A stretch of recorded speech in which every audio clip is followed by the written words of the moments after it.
Assalamualaikum warahmatullahi wabarakatuh. Bismillahi tawakkaltu ala Allah, la hawla wa la quwata illa billah. Asyhadu an la ilaha illallah wa asyhadu anna Muhammadan abduhu wa rasuluh. Allahumma salli wa sallim ala sayyidina Muhammadin ibni Abdillah wa ala alihi wa sahbihi wa man wala, amma ba'd. Saudara-saudara sekalian, kali ini kita akan coba diskusikan sebuah tema besar yang ini akan kita jadikan sebagai frame untuk menjelaskan beberapa pemikiran filsafat dari beberapa tokoh. Ini semacam kompilasi. Apa sih tema yang pengen saya sampaikan? Ada satu pertanyaan besar di kalangan umat Islam, dan pertanyaan ini muncul di awal abad 20, sekitar tahun 1930-an. Seorang ulama dari Kalimantan mengirim pertanyaan ke ulama di Mesir, kemudian dijawab oleh seorang tokoh namanya Syakib Arsalan. Pertanyaannya gini, limadza ta'akhkharul muslimun wa taqaddama ghairuhum. Kenapa umat Islam ta'akhkhar? Ta'akhkhara ya ta'akhkharu, ta'akhur itu artinya tertinggal, terlambat. Atau bahasa lainnya takhalluf, mundur. Kenapa umat Islam tertinggal? Sementara taqaddam itu maju. Kok ghairuhum, bangsa lain, umat lain bisa maju? Nah, kenapa umat Islam tertinggal, bangsa lain bisa maju? Ini pertanyaan besar. Nah, pertanyaan inilah nanti yang akan coba saya uraikan. Ya, jadi para filosof kita, nanti beberapa filosof yang generasi ke sini, yang kita coba kaji, ini kalau pakai frame ini nanti kita akan lebih kontekstual.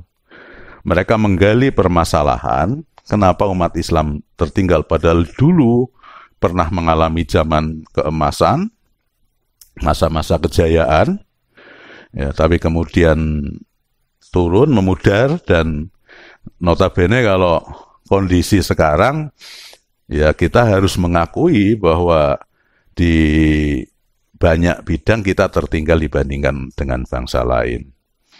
Ya contoh, dalam bidang politik misalnya, yang namanya negara adikuasa, politik dunia atau polisi dunia, kita tahu sekarang masih dipegang kendalinya. Kalau dulu ada Uni Soviet, bahkan pecahan Soviet, Rusia sekalipun sekarang masih cukup dominan kan itu kan. Di samping lain ada Amerika misalnya. Di bidang pendidikan, pendidikan Islam notabene juga dibandingkan yang lain, ya kita belum bisa berkompetisi secara bagus lah itu. Bidang ekonomi apalagi. Dalam banyak bidang kita ketinggalan. Sementara bangsa lain maju. Nah, tentu saja pertanyaan ini mengingatkan kita kepada janji Tuhan. Ya. Misalnya salah satunya Allah berfirman, kuntum khaira ummatin ukhrijat linnas. Kalian semua adalah umat yang terbaik, khairu ummah. Yang dikeluarkan, yang diciptakan oleh Allah untuk umat manusia. Kita sebaik-baik umat. Ini nih semacam janji dari Allah. Kalau kemudian khairu ummah, ya Allah menjadikan kita sebaik umat, tapi realitasnya kemudian kita tidak menjadi khairu ummah, ini pertanyaan berikutnya kan, apa yang salah kan itu kan? Ya pasti bukan Tuhan yang belenjani janji kan gitu, karena innallaha la yukhliful mi'ad. Itu pasti kan itu keyakinan kita. Bukan Tuhan yang salah. Bukan informasi dari Allah yang salah. Bukan Allah yukhliful mi'ad. Ya. Tapi pasti kitanya yang salah. Salah dalam apa? Salah dalam membaca ajaran Allah. Salah dalam apa? Dalam menerjemahkan petunjuk-petunjuk Tuhan. Mestinya kita ke sana, mungkin kita mandek. Mestinya kita jalan ke kanan, mungkin kita ke kiri. Atau mestinya kita berlari, mungkin malah kita tidur. Nah, ini kesalahan kita, pasti seperti itu. Nah, identifikasi dari banyak filosof kita, nanti akan coba kita paparkan 1, 2, 3 poin terkait bagaimana mereka mengidentifikasi sebab-sebab kemunduran umat Islam, dan bagaimana solusinya agar bisa maju. Baik, saya akan mengawali sebuah ide, sebuah pemikiran yang saya rasa ini menjadi salah satu spirit utama dari dinamisasi atau dari pergerakan yang mestinya sesuai rel. Saya mengutip salah satu pemikiran seorang filosof di abad pertengahan, mundur sejenak. Ada seorang filosof namanya Nasiruddin At-Tusi.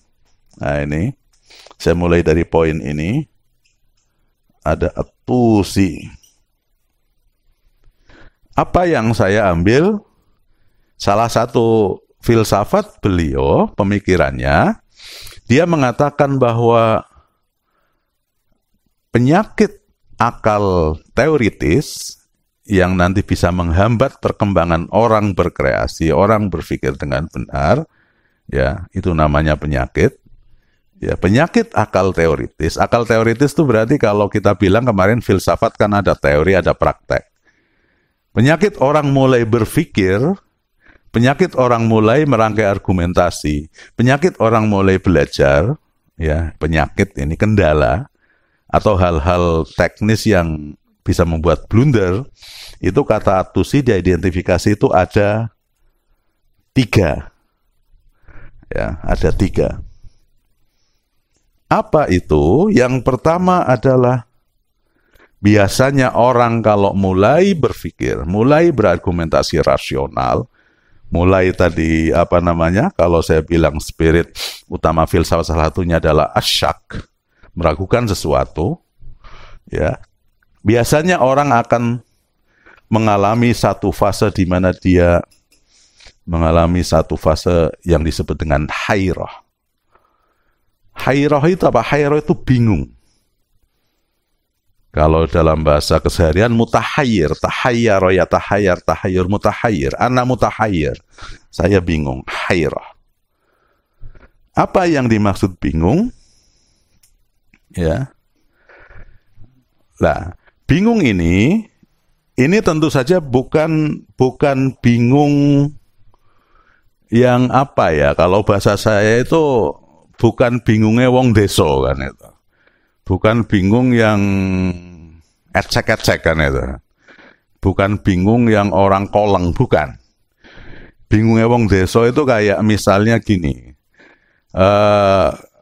Kalau Anda misalnya sedang belajar di kelas, ada mahasiswa, ada dosen. Dosen bertanya, "Mas, paham enggak dengan yang saya sampaikan?" Terus ada salah satu siswa mengatakan, "Maaf Pak, saya bingung." Nah, ditanya balik dia, "Apa yang kamu bingungkan?" Ya itu Pak, justru saya memang bingung dengan apa yang saya bingungkan kan itu kan. Artinya ini kan posisinya sama kayak orang yang kalau dalam bahasa Banyumasan itu keder ya, nggak ngerti arah gitu kan. Orang ngerti lor kidul katakanlah seperti itu. Bahasa Purbalingga itu kobeng gitu ya. Di lor, di kidul itu nggak tahu. Ini kan bingung yang ya bingung karena nggak ngerti apa yang dibingungkan kan itu kan. Maka yang dimaksud hairah di sini adalah bingung yang produktif, bingung yang orang ketika misalnya mulai belajar, mulai membaca, mulai belajar filsafat katakanlah. Bingung membaca perdebatan antara Pitagoras dengan siapa dulu itu? antara teori gerak dan teori diam. Jadi Pythagoras dan yang lainnya itu kan berdebat. Ada yang mengatakan yang abadi di dunia ini adalah gerak. Jadi nggak ada diam, itu nggak ada. Dia jelaskan secara rasional. Buktinya apa? Buktinya kalau Anda misalnya datang ke sebuah sungai, mancrup ke sana, kemudian mentas, kemudian datang lagi ke sana, maka kamu tidak akan bertemu air yang tadi kamu sentuh. Itu sudah bergerak air itu, nggak ada yang diam. Nah, cuman ini kemudian dibantah oleh pemilik teori diam. Nggak ada gerak itu, yang ada adalah diam.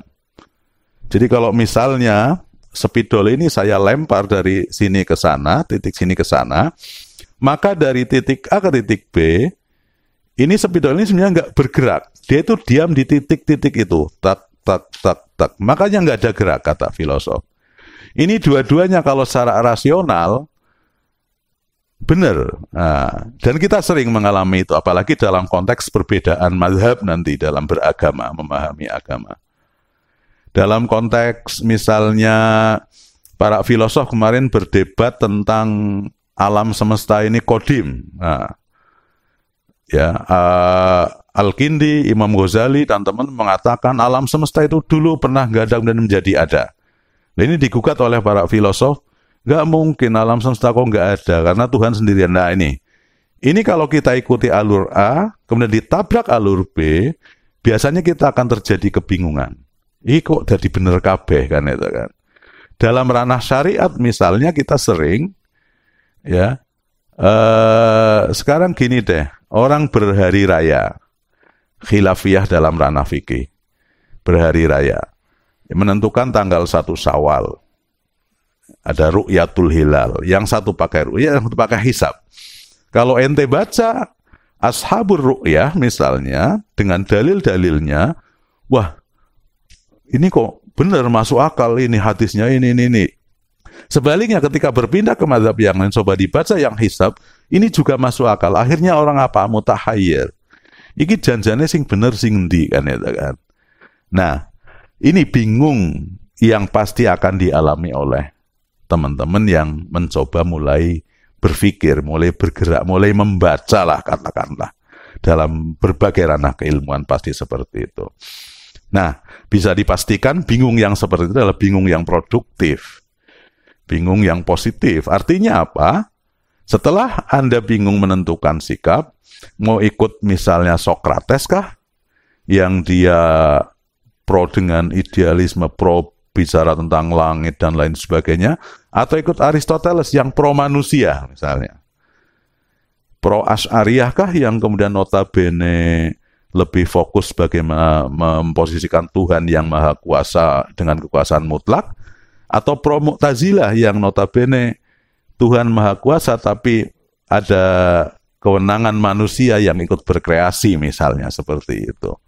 Nah, ini kebingungan yang seperti itu, it's okay, tinggal nanti pada saatnya lanjutkan aja kajiannya. Maka pasti nanti ente akan temukan jawaban-jawaban yang kemudian menuntun Anda ke pilihan yang berikutnya seperti itu. Ini solusinya, hayro, pasti ini. Artinya apa? Kuncinya kalau Anda bingung yang seperti, jangan mandek di situ. Jangan putus asa. Iki piye antara ulama, antara orang alim semuanya berkonflik, berbeda pendapat, bahkan perbedaan pendapat seringkali masuk ke ranah politik sehingga saling menghujat, saling apa kan itu. Kita harus husnudzon bihim dan kita yakini bahwa hasil ijtihad mereka, hasil pemikiran mereka itu harus katakanlah paling enggak polanya secara manhaj, secara sistem, secara metode kita pelajari seperti itu. Ini poin pertama. Kemudian penyakit yang kedua, orang kalau mulai berpikir, orang mulai belajar, itu biasanya akan terjangkit apa yang disebut dengan istilah jahil. Jahil itu bahasa gampangnya ya bodoh lah, kebodohan. Nah, kebodohan ini ada dua macam. Ada yang namanya jahil basit, ada yang ketiga itu disebut dengan jahil murakkab.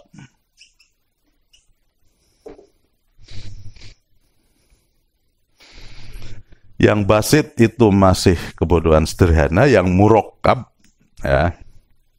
Kalau santri itu biasanya sering mendengar istilah yang ketiga ini, jahil murokkab. Itu bodoh-bodohnya bodoh kebangetan. Bodohnya itu tikel berapa, murokkab kan itu. Oke, untuk menjelaskan 2 dan 3 ini, saya pinjam klasifikasinya Imam Ghazali, yang dalam Ihya misalnya dia memetakan manusia itu kalau dikaitkan dengan ilmu, itu biasanya terbagi menjadi 4 golongan. Ya, ada 4 golongan manusia. Ada rajulun yadri wa huwa yadri annahu yadri. Nah ini. Ada orang yang tahu, orang punya ilmu, orang pandai dia, dan dia tahu bahwa dirinya pandai. Ya. Artinya apa? Artinya orang pintar, orang alim, dia sadar bahwa dirinya alim. Maka pasti nanti ilmunya bermanfaat. Ya. Ilmunya pasti nanti produktif. Bukan seperti al-ilmu bila amal kasyajar bila samar kan itu. Ilmu tanpa amal, ilmu tanpa bisa memberkahi yang lain itu kayak pohon yang tidak berbuah. Ini kondisi ideal. Ini tidak ada dalam 1, 2, 3 ini. Itu idealnya orang pandai, dia punya ilmu, dia sadar bahwa dirinya pandai, otomatis dia pasti akan mengajarkan ilmunya kepada yang lain. Ini kita nggak ada masalah, bahkan itu yang kita inginkan. Nah, yang kedua kemudian ada rajulun yadri. Ada sekarang seorang alim. Orang punya ilmu dia.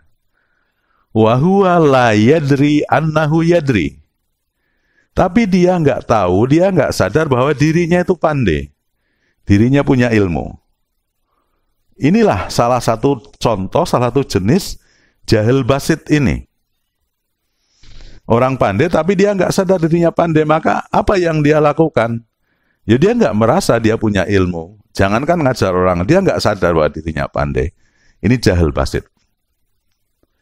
Ada jenis jahil basit yang kedua, yaitu tipologi yang ketiga. Rajulun la yadri wa huwa yadri annahu la yadri. Nah, ada orang, dia bodoh, dia nggak punya ilmu, tapi dia paham bahwa dirinya nggak punya ilmu. Ini masih kategori jahil basit. Jadi ada 2 macam jahil basit itu. Ada orang pandai tapi belum sadar bahwa dirinya pandai. Ada orang bodoh tapi dia sadar bahwa dirinya bodoh.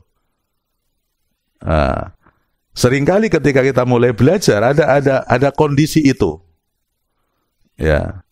Di kelas-kelas perkuliahan misalnya, atau bukan hanya di kelas, di lapangan misalnya, ada sebuah kepanitiaan atau Anda ditunjuk untuk melakukan sesuatu di sebuah event, di sebuah komunitas, Mas minta tolong sampean tampil ini ya. Kadang karena kita nggak percaya diri, kita nggak Pak maaf Pak saya nggak bisa. Nah, oke deh kalau nggak bisa yang lain kemudian maju. Setelah si B yang ngelakoni, yang si A tadi bilang, wah nek mung gitu janjane aku ya bisa kan ya kan. Ini sering terjadi ini berarti dia sebetulnya bisa, tapi dia belum sadar bahwa dirinya bisa. Ini jahil basit. Artinya kondisi yang kedua ini posisinya hampir sama dengan yang pertama tadi, orang bingung. Tinggal kalau bingung, biar nggak bingung apa? Lanjutkan membaca, lanjutkan kajiannya. Jahil basit ini biar tersadar, biar jadi paham potensi, apa yang dilakukan, ya diperdalam lagi. Kalau kemudian sadar bahwa dirinya nggak tahu, dirinya nggak ngerti, ya belajarkan seperti itu. Ini jahil basit. Nah, yang ketiga inilah yang kemudian kondisinya sama dengan tipologi yang keempat di Imam Ghazali. Rajulun la yadri wa huwa la yadri annahu la yadri. Ada orang, dia itu nggak punya ilmu, tapi dia nggak sadar, dia nggak tahu bahwa dirinya nggak punya ilmu. Jadi wong bodoh, ora sadar nek dheweke iki bodoh. Berarti wong bodoh kerasane pinter, ngerasa paling pandai, ngerasa paling kuat, paling benar. Yang lain salah, yang lain sesat semua. Nah, inilah yang jadi penyakit, na'udzubillah min dzalik. Nah, makanya ketika kita mengidentifikasi persoalan, ketika kita mulai mengkaji sesuatu, ketika kita mulai berpikir, ini kendala-kendala ini pasti, situasi ini pasti akan kita alami. Bingung, ya kita pasti kadang bingung. Yang kedua ini pasti sering juga kita alami. Kadang kita merasa, aku kok nggak paham-paham ya. Ternyata setelah dijelaskan, wah ikut janjiannya saya tahu kan itu kan. Atau saya kok sulit banget memahami gimana cara. Nah, nanti ada metodenya kan seperti itu. Yang terpenting adalah hindari yang nomor 3. Karena ini pangkal masalah. Dan biasanya orang fanatik, orang ta'assub, orang berpikir ekstrim, ya ini biasanya karena dia ada di area sini. Jahal murakkab. Wal'iyazbillah. Pokoknya jahal murakkab ya tampilannya itu. Wis kayak gayane kayak paling nguasai bidang itu, yang lain salah semua, yang lain sesat semua, dia sendiri yang benar seperti itu. Oke. Ini saya harapkan poin ini nanti bisa menjadi entry point, titik tolak untuk kita bisa bergerak, bisa mengidentifikasi kondisi kita dengan jernih, ya. Artinya kalau kita mulai membaca ini, kondisi ini kan membuat kita nanti menjadi progresif, membuat kita menjadi terus pengen bergerak. Oke, poin pertama ini. Kemudian, poin berikutnya, saya akan ambil seorang filosof namanya Muhammad Iqbal.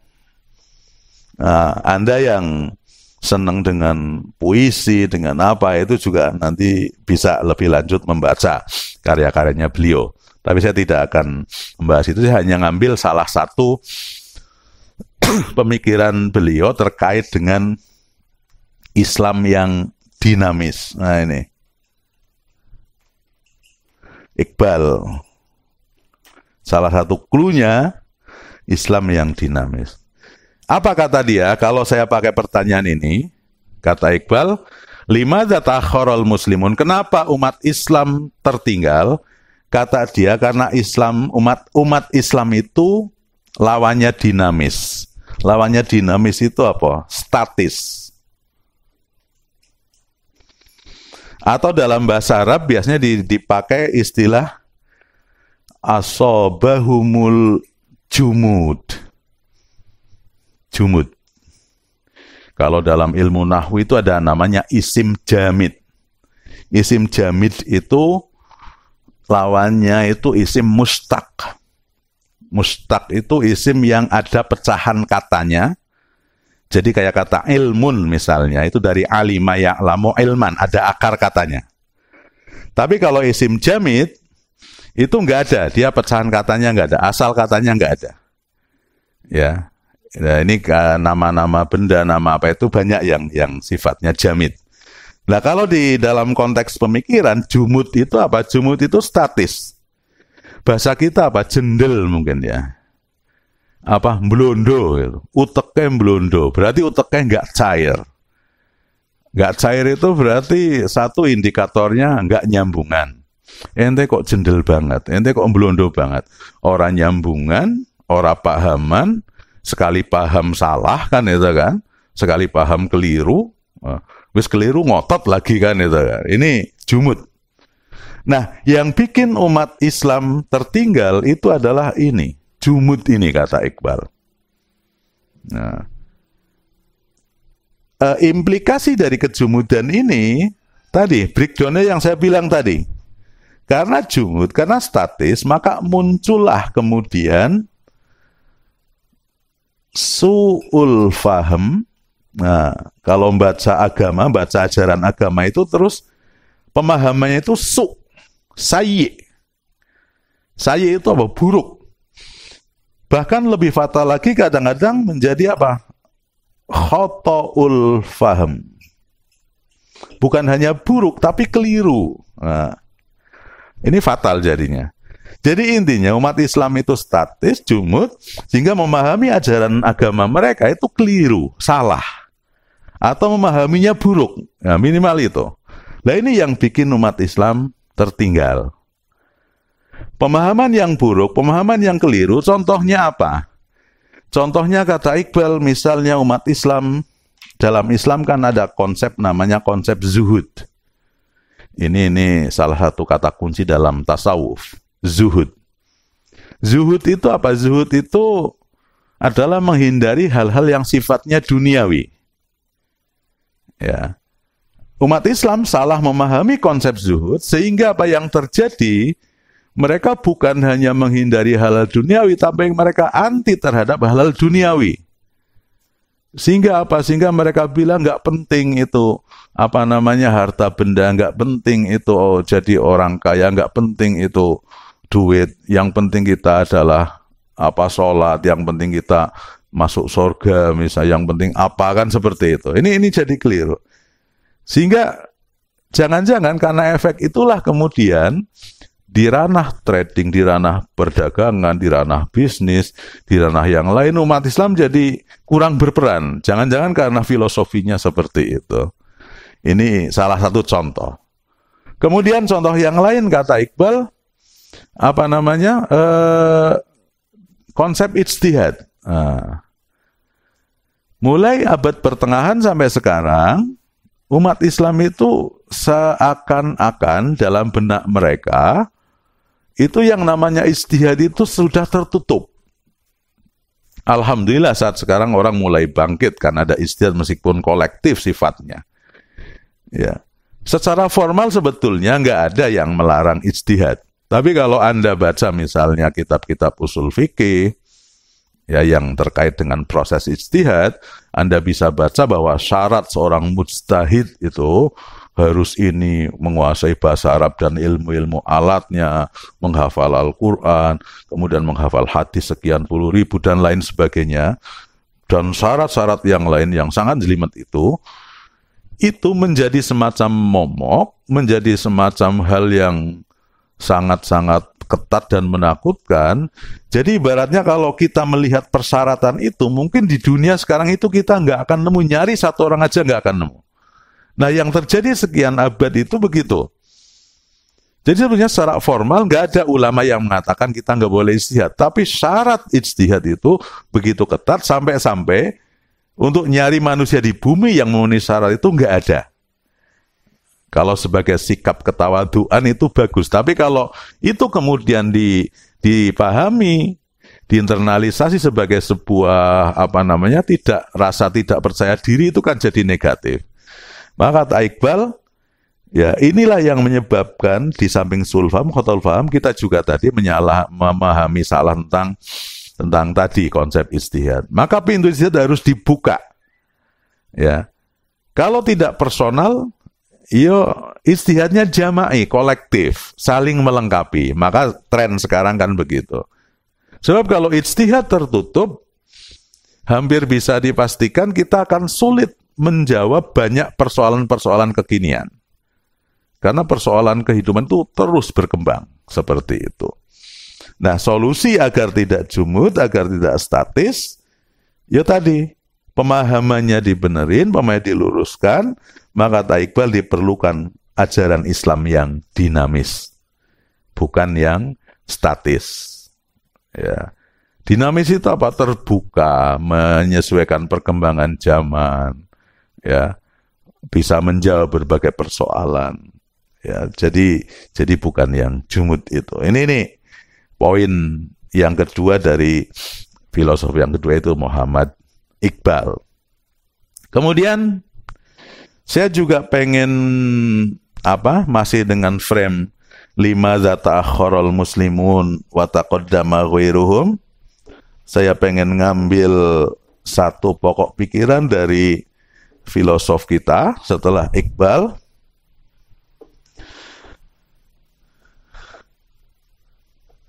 Ada seorang guru besar filsafat di Mesir, ya, yang punya nama Hasan Hanafi. Oke. Ini kekinian karena Hasan Hanafi kalau tidak salah sampai sekarang beliau masih hidup di Kairo sana. Dia guru besar filsafat Islam. Kemudian kalau pakai pertanyaan ini, 5 ta'akhkharul muslimun wa taqaddama ghairuhum, Kata Hasan Hanafi, sebab kemunduran umat Islam, kata Hasan Hanafi, karena umat Islam itu salah memahami teologi mereka. Salah dalam konsep akidah mereka. Kesalahannya di mana? Kesalahannya karena akidah yang mereka pahami itu lebih banyak bersifat fatalistik. Fatalistik itu apa? Jabariyah. Ya, Jabariyah. Dan ini sekaligus sebetulnya kritik untuk teologi Islam klasik, di mana di sana ada Asy'ariyah dan yang lainnya. Artinya apa? Artinya akidah Jabariyah dari akidah fatalisme ini menjadi salah satu pangkal ketertinggalan umat Islam. Karena umat Islam jadi tidak progresif, jadi tidak bergerak, karena mereka lebih banyak pasrah kepada Tuhan. Ya, tidak berinovasi, tidak berkreasi, dan lain sebagainya. Nah, terus solusinya apa?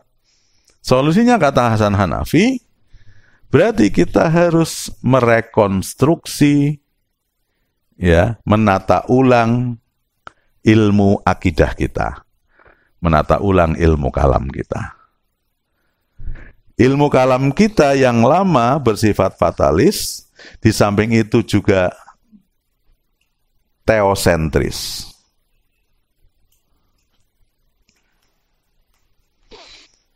Teosentris. Sentrisnya itu ke teos, ke Tuhan. Jadi ilmu akidah kita itu lebih banyak membahas tentang Tuhan.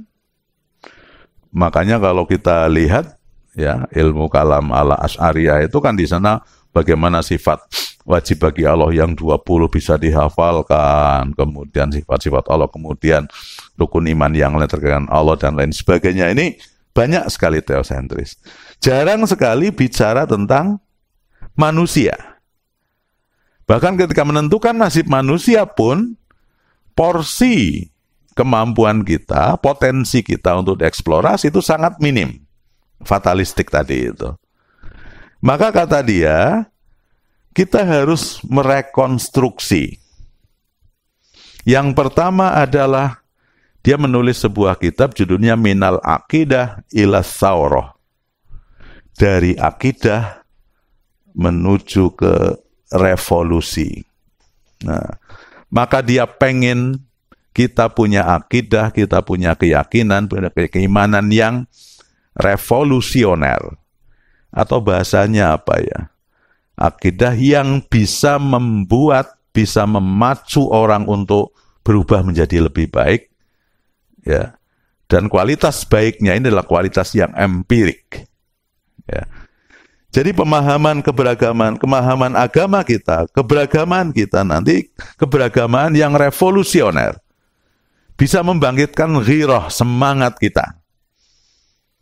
Jadi jangan sampai keliru, orang gambaran kita kadang-kadang kan dalam keseharian kadang-kadang salah, gitu kan. Kita bicara mendefinisikan orang semakin alim, semakin beriman itu kemudian digambarkan orang semakin beriman itu nanti akan semakin tunduk. Karena apa? Ghaddul basar misalnya, semakin tunduk, nggak banyak bicara, nggak banyak bergerak, meneng baik, tidak berkarya berkreasi. Atau yang salah lagi nanti, orang semakin beriman itu nanti semakin sulit tersenyum misalnya. Orang semakin beriman semakin nggak mau nanya orang lain gitu kan, karena nanti ketakutan kalau ngobrol itu nanti malah jadi maksiat misalnya.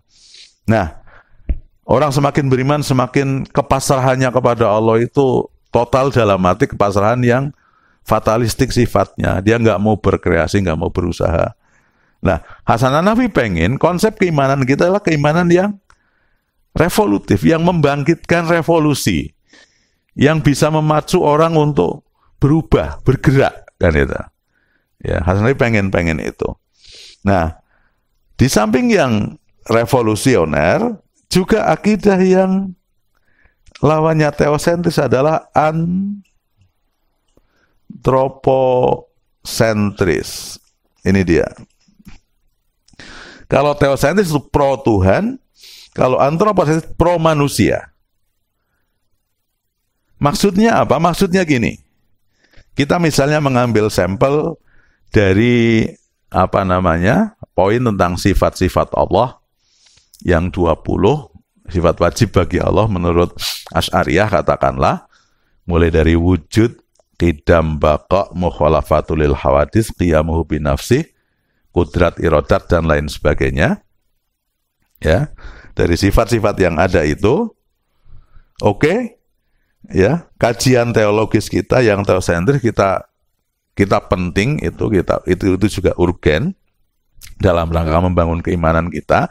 Tapi yang bolong kata Hasan Hanafi adalah mestinya dari sifat-sifat Allah yang tadi itu kita bisa mengusungnya, membawanya ke dunia manusia.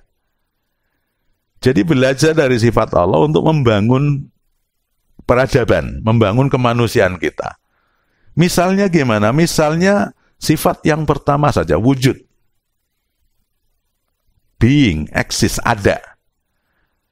Ini kalau kita filosofikan, yang namanya wujud, yang namanya ada, existence gitu kan. Kan kita ada satu satu ajaran yang mengatakan jangan sampai orang wujuduhu ka'adamihi. Ada orang seperti dia nggak ada. Artinya apa? Keberadaannya tidak banyak berpengaruh, keberadaannya tidak mewarnai, keberadaannya kayak sampean misalnya kalau belajar di kelas atau di satu komunitas, ya ada sama nggak ada itu sama aja, berarti ente kan nggak diperhitungkan kan itu kan. Wujuduhu ka'adamihi. Nah kalau kita bicara wujudullah, keberadaan Allah, Allah adalah zat yang ada dan keberadaannya menjadi sumber keberadaan yang lain dan dia sungguh punya kuasa kan itu kan. Makanya sekaligus kita nanti pakai frame takhallaqu bi akhlaqillah, kalian berakhlaklah dengan akhlak Allah, tasyabbahu billah, bermirip-miriplah dengan Allah, Allah yang maha sempurna, kita menuju kesempurnaannya, Allah yang maha ada, kita juga belajar dari keberadaannya agar apa? Wujuduna wujud. Eksistensi kita betul-betul eksis, kita bisa menjadi pionir, kita bisa menjadi orang yang berpengaruh, bukan hanya menjadi follower atau pengikut. Ini belajar dari sifat Allah. Qidam, baqa, mukhalafatul lil hawadits, misalnya ini. Mukhalafatul lil hawadits. Ini bisa kita tarik dalam dunia nyata, Allah itu beda dengan makhluknya. Laisa kamitslihi syai'un. Oke. Bicara Tuhan begitu. Kalau bicara kita gimana? Mukhalafatul lil hawadits bisa kita pelajari bahwa kita harus punya kreasi. Kita harus kreatif. Kita harus punya inovasi. Punya sesuatu yang orisinal karya kita, yang beda dengan yang lain. Kemudian ada wahdaniyah misalnya, unity, Allah itu esa. Ini persatuan. Bisa kita orientasikan untuk kemanusiaan bahwa kita harus bersatu meskipun kita berbeda-beda. Inilah teologi yang menurut Hasan Hanafi jadi antroposentris, membela kemanusiaan. Ya. Sehingga ilmu kalam yang dulu bicara tentang ketuhanan, keimanan kepada Allah, sifat Allah, coba itu di breakdown dalam dunia manusia, sehingga bisa memberkahi kehidupan kita. Kemudian yang terakhir, saya akan ambil satu tokoh, ya, Muhammad Abid Al-Jabiri. Nah ini dia punya konsep epistemologi sebagai penerusnya Ibn Rushd. Ini kalau kita bicara jalur rasionalisme Islam, ya salah satu puncaknya di dunia Islam ya ini Abid Al-Jabiri. Gak banyak yang saya pengen sampaikan, ya hanya satu poin saja dari beliau. Ya, beliau punya kitab judulnya Naqdul Aqlil Arabi, dilanjutkan dengan serial berikutnya Bunyatul Aqlil Arabi, kritik nalar Arab. Nalar Arab maksudnya nalar Islam di sini. Karena kalau kita bicara filsafat Islam, ya ada memang beberapa kitab yang memakai term filsafat Arab. Tapi pada intinya memang kalau bicara filsafat Islam adalah pemikiran filsafat yang berkembang di dunia Islam. Nah, mayoritas atau area terbesar dunia Islam adalah dunia Arab. Kalau sekarang memang dunia Islam itu berkembang bukan hanya di Arab, tapi juga di Asia Tenggara, kayak di Indonesia dan lain sebagainya. Oke, tapi yang Yang primer itu memang Arab kan itu kan. Oke. Kritik nalar Arab. Dalam kritik nalar Arab itu, Al-Jabiri membuat pemetaan, buat identifikasi, bahwa bangsa Arab atau umat Islam pada umumnya, ini dia potret nalar yang mereka pakai, ya, itu dia kotakkan ada 3. Ada nalar namanya nalar bayani, ada nalar irfani, ada nalar burhani. Bayani, irfani, burhani. Bayani itu yang kayak apa? Bayani itu bisa kita jelaskan ada 2 pola nanti, tapi dua-duanya memang bermuara pada apa yang disebut dengan teks. Dalam bahasa Arab itu nas. Ya. Teks. Gerakan yang pertama dari nalar bayani adalah berpikir, bernalar, memahami ajaran agama itu tekstual. Literal tekstual. Tekstual berarti makna zahir. Nggak mau dia ribet dengan makna-makna yang batin, apalagi takwil, apalagi filosofis. Ya. Tekstual. Ini nalar bayani yang berkembang. Kemudian di samping tekstual ada juga gerakan yang masih dalam kategori bayani yang bisa kita sebut dengan text oriented. Orientasi utamanya itu teks. Dan ini nalar keagamaan Islam itu banyak frame-nya seperti ini. Kayak misalnya ilmu-ilmu keislaman, usul fikih misalnya, itu kan apa? Hal utama yang dibahas kan bagaimana bahwa di sana ada kitab suci yang namanya Al-Quran, ada hadis Nabi, kemudian kita punya perkembangan apa? Ijtihad itu. Ijtihad kan nanti memahami kasus dengan frame berpikir, dulu ada Quran, ada hadis, kalau misalnya di sana belum ada maka kita pakai analogi, pakai kias, ya selagi masih bisa. Nanti kalau kias nggak bisa, nggak ada yang dekat, mungkin nggak pakai ada nalar istihsan dan lain sebagainya. Tapi pada intinya text oriented, orientasi utamanya adalah mendekat kepada makna-makna yang ada dalam kitab suci. Ini nalar keagamaan yang dikembangkan kita. Ini masih dalam kategori bayani. Kalau yang text oriented ini lumayan, meskipun kemudian orientasi utamanya dan kayaknya memang pemahaman keagamaan Islam ya begitu. Karena kita punya sumber ajaran utama adalah Quran dan hadis katakanlah, maka semua persoalan itu merujuk ke sana. Dan klaim umat Islam bahwa Quran itu syamil likuli zaman wa makan. Dan salih likuli zaman wa makan. Tinggal penafsirannya kayak apa. Tinggal nanti mainnya main di penafsiran seperti itu. Tapi kalau yang tekstual, yang literal tekstual, ini yang sangat potensi nanti untuk kemudian orang menjadi kaku, menjadi sempit dan lain sebagainya. Meskipun sebagai sebagai pengkaji filsafat katakanlah saya bilang kalau ada orang tekstual, orang literal begitu, saya akui bisa kok orang mencapai kebenaran lewat jalur itu. Ya meskipun mungkin kita nggak suka atau apa, it's okay, tapi sebagai sebuah realitas dan nyatanya banyak pengikutnya, oke saja kan itu kan. Oke, bayani yang seperti itu.